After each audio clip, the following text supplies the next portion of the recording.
Mga kapuso, GMA Network Chairman Attorney Felipe L. Gozon dinapit nga bisita sa anibersaryo sa Central United Methodist Church sa Manila. Si Julius Bilacaol nakatuto.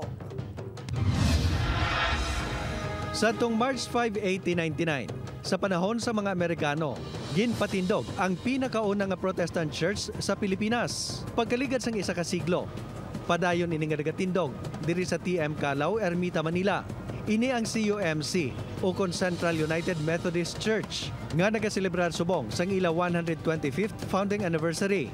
Ila dinapit nga bisita si GMA Network Chairman Attorney Felipe L. Gozon. My parents were married in this church.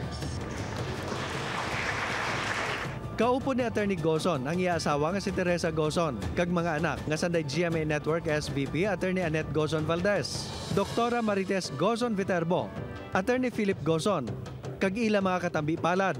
Sa iya speech, ginpakigbahin ni Attorney Gozon ang pagkapareho sang CUMC sa GMA Network. We share with UCUMC the basic doctrines of our Christian faith and the values of integrity and stewardship. The first in our 7 core values is we place God above all. Through our GMA Kapuso Foundation, we have helped millions of Filipinos in need through our many projects. Diri man sa simbahan nga ini, ginatagan si Attorney Gozon sang 2022 sang honorary degree of Doctor of Laws nagikan sa Wesleyan University of the Philippines.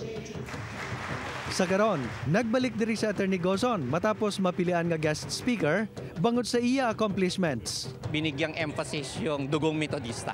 Nagbank ang ministerial team doon sa wisdom ng isang Attorney Gozon na napalago niya yung naging #1 ng GMA 7. I'm very proud at very honored. Julius Bilacaol, 1, Western Visayas.